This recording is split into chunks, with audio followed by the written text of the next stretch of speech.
Dhanya, pan Indian താരമായിട്ടുള്ള Allu Arjun, അദ്ദേഹത്തെ കഴിഞ്ഞ ഏതാനും ദിവസങ്ങൾക്ക് മുമ്പാണ് പോലീസ് അറസ്റ്റ് ചെയ്തത്. പിന്നീട് അദ്ദേഹം അറസ്റ്റിൽ നിന്ന് റിലീസ് ചെയ്യുകയും ചെയ്തു. വലിയ ആരാധകരുടെ വലിയ രോക്ഷമാണ് ഈ പോലീസിൻ്റെ ഈ നടപടിക്കെതിരെ ഉണ്ടാവുന്നത്. അതൊരു രാഷ്ട്രീയ പകപോക്കലിൻ്റെ കാരണമായിട്ടാണ് അദ്ദേഹത്തിൻ്റെ അറസ്റ്റ് ഉണ്ടായത് എന്നുകൂടി വിലയിരുത്തലുകൾ വരുന്നുണ്ട്. എന്താണ് ഇതിൻ്റെ ഒരു സത്യാവസ്ഥ? എങ്ങനെയാണ് നമ്മളിതിനെ മനസ്സിലാക്കേണ്ടത്? സത്യത്തിൽ അല്ലു അർജുനെ പോലീസ് അറസ്റ്റ് ചെയ്ത് കോടതി ജാമ്യം നൽകി വിട്ടതിൽ ലോട്ടറി അടിച്ചിരിക്കുന്നത് BJPക്കാണ്. ദക്ഷിണേന്ത്യയിൽ വേരുറപ്പിക്കാൻ ഇതിലൂടെ BJPക്ക് കഴിയും എന്നുള്ള ഒരു വിവരമാണ് പുറത്തു വരുന്നത്. അതിൻ്റെ ഒരു കാര്യം നമുക്ക് പരിശോധിച്ചാൽ, ഈ തെലങ്കാന മുഖ്യമന്ത്രി എന്ന് പറയുന്നത് രേവന്ത് റെഡ്ഡിയാണ്. അദ്ദേഹം അധികാരത്തിലിരിക്കുമ്പോഴാണ് നമ്മുടെ പാൻ ഇന്ത്യൻ സൂപ്പർ സ്റ്റാറായ അല്ലു അർജുനെ പോലീസ് അറസ്റ്റ്. വളരെ നാടകീയമായിരുന്നു അറസ്റ്റ് എന്നൊക്കെ പറയുന്നത്. അതായത് വീട്ടിൽ വന്ന് അദ്ദേഹം ആഹാരം കഴിക്കട്ടെ എന്ന് ചോദിച്ചപ്പോൾ അതിനുപോലും അനുവദിക്കാതെ പുറത്തു നിന്ന് ഒരു ഗ്ലാസ് ചായ കുടിച്ചിട്ടാണ് അദ്ദേഹം കയറിപ്പോകുന്നത്. റിമാൻഡ് ചെയ്തു എന്ന് പറയുന്നു. പിന്നീട് അദ്ദേഹത്തിന് ജാമ്യം നൽകി. എന്തിനാണ് അദ്ദേഹത്തെ അറസ്റ്റ് ചെയ്തത്, അദ്ദേഹം ചെയ്ത കുറ്റം എന്താണെന്ന് കോടതിക്ക് പോലും പോലീസിനോട് ചോദിക്കേണ്ട ഒരു അവസ്ഥയുണ്ടായി. അതിനുശേഷമാണ് അദ്ദേഹത്തെ വിട്ടയച്ചതൊക്കെ. എന്തായാലും അത് അദ്ദേഹത്തിന് കൊടുത്ത മൈലേജ് വലിയ ലെവലിലാണ്. അത് അല്ലു അർജുന് കൊടുത്ത മൈലേജിനേക്കാൾ കൂടുതൽ തെലങ്കാനയിലെ കോൺഗ്രസ് സർക്കാരിന് നൽകിയ ഇടിവ്, അത് BJP വലിയ രീതിയിൽ എന്താ പറയുക, തന്ത്രം മെനയുന്നു അക്കാര്യത്തിൽ എന്നുള്ളതാണ്. BJP തെലങ്കാന പിടിച്ചെടുക്കാനുള്ള ഒരു തന്ത്രം മെനഞ്ഞു തുടങ്ങിയിരിക്കുന്നു അതിലൂടെ എന്നുള്ളതാണ്. അതായത് അല്ലു അർജുന് ജാമ്യം കിട്ടിയത് ഗുണം ചെയ്യാൻ വേണ്ടി പോകുന്നത് BJPക്കാണ് എന്നുള്ളത്. അതാണ് യഥാർത്ഥ പോയിന്റ്. ഈ തെലങ്കാനയിലെ രണ്ട് കുടുംബമാണ് അല്ലു കുടുംബവും കെനഡിയോള കുടുംബവും. എന്നാണ് രണ്ട് കുടുംബം. ഇവർ ഈ 2022 ജനുവരി 14 വരെ രാഷ്ട്രീയത്തിലേക്ക് ചുവട് വയ്ക്കുന്നതിനെ കുറിച്ച് ചിന്തിച്ചിട്ടേ ഇല്ല. രാഷ്ട്രീയമല്ല, സിനിമയാണ്. സിനിമയും വ്യവസായവുമാണ് ഇവരുടെ മേഖല എന്ന് പറയുന്നത്. രാഷ്ട്രീയത്തിലേക്കൊന്നും ഇവർ വരുന്നില്ല എന്ന് വിചാരിച്ചുകൊണ്ടിരുന്നപ്പോഴാണ് ഈ ആന്ധ്ര സർക്കാർ തിയേറ്ററിൽ അധിക നികുതി ചുമത്തുന്ന ഒരു വിവരം പുറത്തു വരുന്നത്. അതിൻ്റെ അടിസ്ഥാനത്തിൽ ഇവർ രാഷ്ട്രീയത്തിലേക്ക് ഇറങ്ങണം എന്നുള്ള ചിന്ത തുടങ്ങി. അപ്പോഴുമല്ല യഥാർത്ഥത്തിൽ രാഷ്ട്രീയത്തിലേക്ക് വരണം ഇവർ ചിന്തിച്ചത്. അതെ, അതായത് ഈ കുടുംബത്തിലെ ജ്യേഷ്ഠനായിട്ടുള്ള തെലുങ്ക് സൂപ്പർ സ്റ്റാർ ചിരഞ്ജീവി, അദ്ദേഹത്തെ ഈ YSR കോൺഗ്രസിലെ മുൻ മുഖ്യമന്ത്രിയായിരുന്ന ജഗൻമോഹൻ റെഡ്ഡി അപമാനിച്ചിറക്കി വിട്ടിട്ടുണ്ട്. അങ്ങനെ ഒരു സംഭവം ഉണ്ടായിട്ടുണ്ട്. അതിൽ അമർഷം കൊണ്ടാണ് ഈ ചിരഞ്ജീവിയുടെ കുഞ്ഞനുജനായ പവൻ കല്യാൺ ജനസേന എന്ന് പറഞ്ഞ ഒരു പാർട്ടി രൂപീകരിച്ച് രാഷ്ട്രീയത്തിലേക്ക് ഇറങ്ങുന്നത്.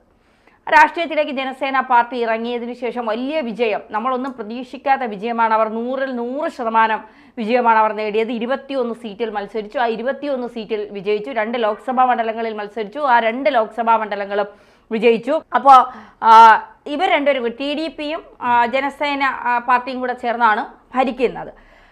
ഇവിടെ നമ്മൾ കാണേണ്ട ഏറ്റവും പ്രധാനപ്പെട്ട കാര്യം എന്തെന്ന് വെച്ചാൽ, ഈ ആന്ധ്രയിലെ മുൻ മുഖ്യമന്ത്രിയായിരുന്ന YSR ജഗൻമോഹൻ റെഡ്ഡി, അദ്ദേഹത്തിൻ്റെ സഹോദരി YSR ശ്യാമളയാണ് ആന്ധ്രയിലെ കോൺഗ്രസിനെ നയിക്കുന്നത്. കോൺഗ്രസിനെ വിപുലപ്പെടുത്താനും കോൺഗ്രസിൻ്റെ ശക്തി വർദ്ധിപ്പിക്കാനും ഒക്കെ ശ്രമിക്കുന്നത് ഈ YSR ശ്യാമളയാണ്, ജഗൻമോഹൻ റെഡ്ഡിയുടെ സഹോദരി ശ്യാമള. ഈ പുഷ്പ 1 വലിയ വിജയം നേടിയല്ലോ, അതിനുശേഷമാണ് പുഷ്പ 2 വരുന്നത്. അതിൻ്റെ പ്രൊമോഷൻ്റെ ഭാഗമായി അല്ലു അർജുൻ ഒരു തിയേറ്ററിൽ വരുന്നു എന്ന് കണ്ട് ആരാധകർ അവിടെ എത്തുന്നു. അതിൻ്റെ ഇടയിലാണ് ഈ യുവതി തിക്കിലും തിരക്കിലും പെട്ട് ശ്വാസം കിട്ടാതെ മരിക്കുന്നത്. ആ കുടുംബത്തിന് പരാതിയില്ല. 28 ലക്ഷം രൂപ അല്ലു അർജുൻ നഷ്ടപരിഹാരം നൽകി. അല്ലു അർജുൻ്റെ തെറ്റുകൊണ്ടല്ല ആ യുവതി മരിച്ചത് എന്നുള്ളത് നമുക്ക് എല്ലാവർക്കും അറിയാം. ഒരു ആരാധകൻ അല്ലെങ്കിൽ ഒരു നടനെ കാണാനായി ജനക്കൂട്ടം കൂടുന്നത് ഇതൊക്കെ സ്വാഭാവികമാണ്. ഇതൊക്കെ നിയന്ത്രണ വിധേയമാക്കേണ്ടതിൻ്റെ ആവശ്യകത കൂടിയുണ്ട്. അത് കൃത്യമായി ചെയ്യാത്തതിൻ്റെ കൂടി ഒരു ഫലമാണ് അവർക്ക് അവരുടെ ജീവൻ നഷ്ടപ്പെടേണ്ടി വന്നത്.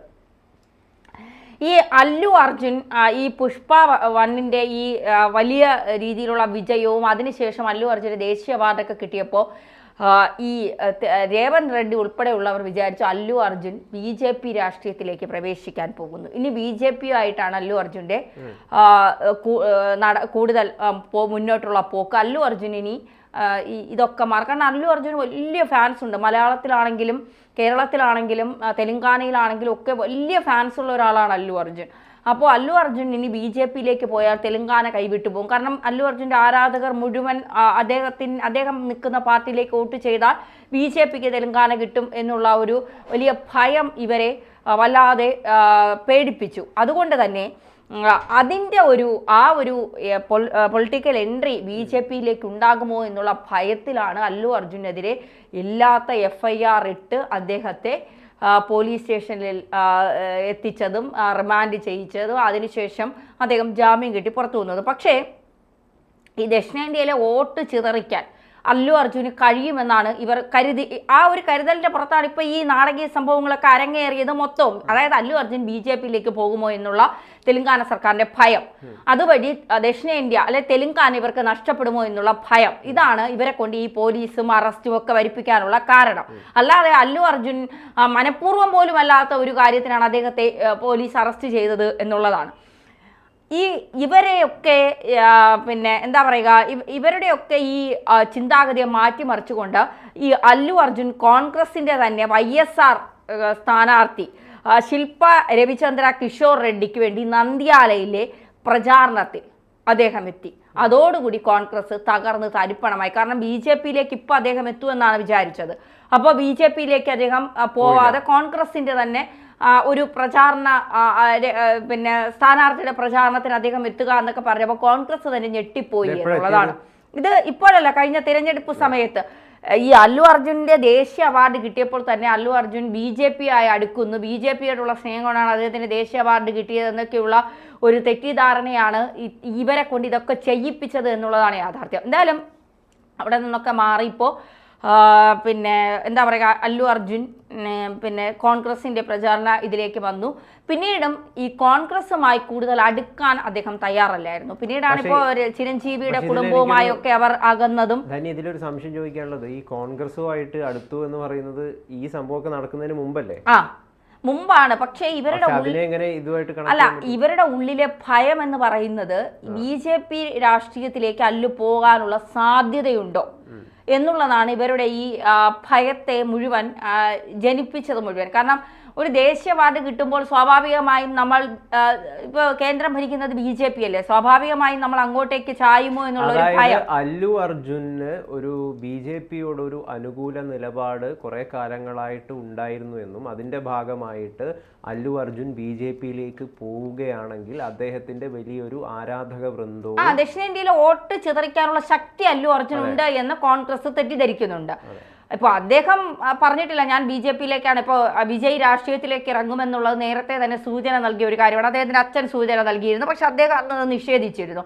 പിന്നീടാണ് അദ്ദേഹം ഇപ്പോൾ പുതിയ രാഷ്ട്രീയ പാർട്ടി രൂപീകരിച്ചുകൊണ്ട് അദ്ദേഹം രംഗത്ത് വന്നത്. സിനിമ അവസാനിപ്പിക്കുന്നു, മുഴുനീള രാഷ്ട്രീയ പ്രവർത്തകനായി രാഷ്ട്രീയത്തിൽ സജീവമാകാൻ അദ്ദേഹം ശ്രമിക്കുന്നു എന്നുള്ളത്. അപ്പോഴും BJP-യുമായി വിജയ് അടിക്കില്ല എന്നുള്ളത് നേരത്തെ തന്നെ വിജയുടെ സിനിമകളിൽ നിന്ന് തന്നെ വിജയ് സൂചന നൽകിയിട്ടുണ്ട്. BJP-യുമായി വിജയ്ക്ക് വലിയ അടുപ്പം ഉണ്ടാകില്ല, ആശയപരമായി ഒരിക്കലും BJP-യുമായി വിജയ് ചേർന്നു പോകില്ല എന്നുള്ളത് വിജയുടെ സിനിമകളിലൂടെ വിജയ് പുതിയ പാർട്ടി ചെയ്തു.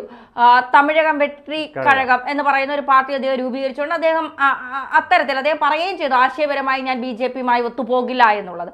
പക്ഷെ അല്ലു അർജുനെ സംബന്ധിച്ചിടത്തോളം അദ്ദേഹം ഇതുവരെ കോൺഗ്രസ്സുകാരനാണെന്നും പറഞ്ഞിട്ടില്ല, BJP-കാരനാണെന്നും പറഞ്ഞിട്ടില്ല. പക്ഷേ അദ്ദേഹത്തിൻ്റെ പൊളിറ്റിക്കൽ എൻട്രി BJP-യിലൂടെ ആകുമോ എന്നുള്ള കോൺഗ്രസിൻ്റെ നീണ്ട കാലത്തെ ഭയം, ആ ഭയമാണ് ഇപ്പോൾ അദ്ദേഹത്തെ ഇത്തരം ഒരു കേസിൽ FIR ഇട്ട് പോലീസ് സ്റ്റേഷനിലേക്ക് വരെ എത്തിക്കാനുള്ള കാരണം. പക്ഷേ ഇത് BJP മുതലെടുക്കാൻ പോകുന്നത് ഇവിടെയാണ് കോൺഗ്രസിന് പാലും വെള്ളത്തിൽ കിട്ടിയത് എന്നുള്ളതാണ്. അതായത് സ്വാഭാവികമായി ഒരു പാൻ ഇന്ത്യൻ സൂപ്പർ സ്റ്റാറാണ് അല്ലു അർജുൻ, തെലങ്കാനയിൽ നിരവധി ആരാധകരുള്ള ഒരാളാണ് അല്ലു അർജുൻ. അപ്പോൾ സ്വാഭാവികമായി അല്ലു അർജുൻ്റെ പേര് പറഞ്ഞുകൊണ്ട് BJP വോട്ട് പിടിക്കാൻ കളത്തിലിറങ്ങിയാൽ ഒരുപക്ഷെ ആരാധകരുടെ അത് മറ്റ് ചിന്തകളിലേക്ക്, ശരിയാണ് ഇനിയും കോൺഗ്രസ് അധികാരത്തിൽ വന്നാൽ ഇത്തരത്തിൽ ഇനിയും അല്ലു അർജുനെ പോലെയുള്ള തങ്ങൾ സ്നേഹിക്കുന്ന നടന്മാർക്ക് ഇത്തരത്തിലുള്ള പ്രശ്നങ്ങൾ ഉണ്ടാകുമോ എന്നുള്ളൊരു ഭയം അവരിൽ ഉണർത്തിക്കൊണ്ട് അതുവഴി തന്ത്രങ്ങൾ മെനഞ്ഞുകൊണ്ട് ദക്ഷിണേന്ത്യ BJP പിടിക്കുമെന്നുള്ള കാര്യത്തിൽ സംശയമുണ്ട്. അപ്പോൾ